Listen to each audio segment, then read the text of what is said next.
Ce traitement en perfusion suffit pour soigner des maladies.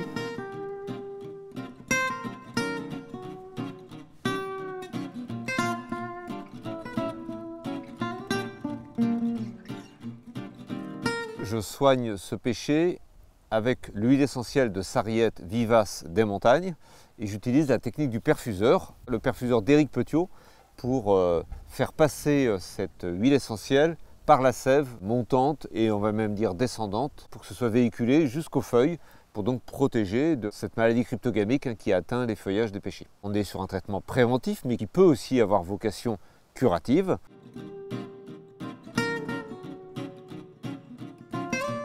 L'huile essentielle de sarriette vivace des montagnes que j'utilise est dosée à 2% dans le perfuseur. Le perfuseur fait 30 ml. On a dosé 0,6 ml d'huile essentielle dans 10 ml d'huile végétale. Ces deux huiles sont mélangées ensemble. Ensuite, j'ai rajouté 3 ml d'un savon liquide végétal. Là, c'est un liquide vaisselle végétal. C'est le tensioactif. Ce tensioactif va permettre de mélanger l'huile dans l'eau. Ensuite, huile, tensioactifs sont mélangés ensemble. J'ai ensuite rajouté l'eau pour compléter, pour arriver aux 30 ml de ma quantité de réservoir. Tout ça doit être bien mélangé. Ensuite, avec une petite mèche de 1,5 mm et une perceuse sans fil, on fait un pré-trou parce que l'aiguille ne peut pas être enfoncée directement comme ça dans l'écorce. Donc c'est vraiment quelques millimètres pour passer l'écorce. Le petit bec verseur de l'aiguille est enfoncé au travers de l'écorce. Sur un arbre jaune comme celui-ci, c'est vraiment 2 mm et pas plus. On pose l'aiguille, ensuite le petit réservoir en plastique est clipsé directement sur l'aiguille et il ne reste plus qu'à verser le contenu dans le réservoir. On vient mettre le capot, la ficelle permet au réservoir de ne pas basculer, d'être bien tenu. Et puis maintenant, c'est l'activité de sève qui va aspirer le contenu.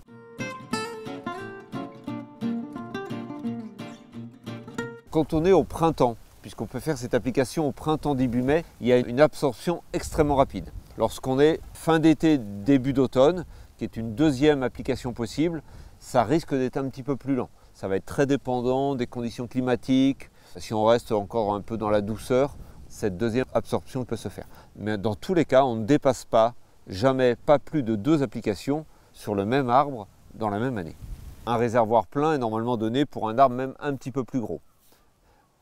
Et si vraiment on est sur des arbres très âgés avec une grosse circonférence, on peut même être amené à poser 2 perfuseurs pour un seul arbre pour pouvoir doubler la dose. Pour une première application sur un jeune arbre qui n'a pas encore de symptômes de la cloque, on fait une seule application plutôt début mai, ça reste quand même la période la plus favorable et on ne le fait qu'une seule fois. Et s'il n'y a pas de cloque qui apparaît, il n'est pas nécessaire de renouveler l'application en ce début d'automne. Le seul risque avec la technique de la perfusion et des huiles essentielles de toute façon en général, c'est la surdose. L'arbre absorbe les huiles essentielles, il va les garder. Donc une surdose crée une intoxication qui pourrait provoquer pas la mort du végétal, mais un affaiblissement, une chlorose, un jaunissement. Une fois que c'est absorbé, c'est pas la peine de laisser le perfuseur, on l'enlève, on le nettoie et on le range. L'absorption, c'est entre 3 et 7 jours. La technique de perfusion a aussi comme avantage par rapport à la pulvérisation d'être beaucoup moins consommatrice en produits.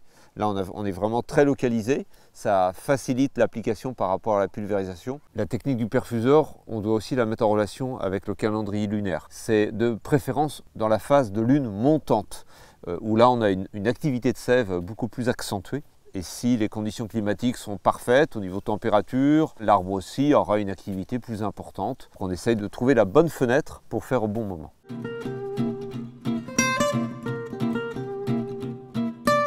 Cette technique et cette huile essentielle particulièrement de sarriette des montagnes vivaces peut s'appliquer sur d'autres arbres fruitiers, toujours dans des cas de maladies cryptogamiques.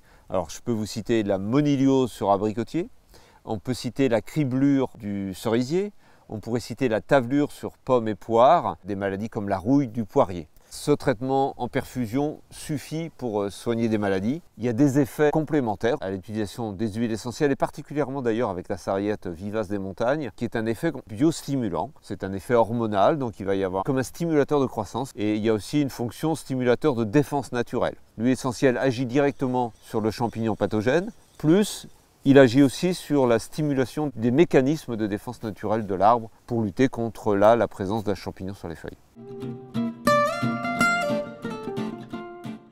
Selon les cas de figure, bien sûr, on va utiliser des huiles essentielles différentes. C'est des traitements naturels, 100% végétal. On est vraiment dans l'esprit de la permaculture, où en fait on va utiliser le monde végétal pour cultiver, pour soigner. Le perfuseur, il est vraiment préconisé et utilisé pour les arbres. On est vraiment sur un arbre ligneux. Et la technique du perfuseur est très intéressante aussi, et notamment on va retrouver ça sur des problématiques de fruitiers, notamment ce qu'on appelle les larves du bois, les oeillères, les capricornes, les larves d'insectes qui se retrouvent à manger sous l'écorce la circulation de sève, ce qui peut provoquer des dépérissements totaux de branches, voire des morts complètes d'arbres. On peut aussi lutter contre les mineuses, la mineuse du marronnier par exemple, et aussi les maladies bactériennes comme les chancres, qui peuvent aussi là provoquer des pertes de branches ou de rameaux sur certains arbres.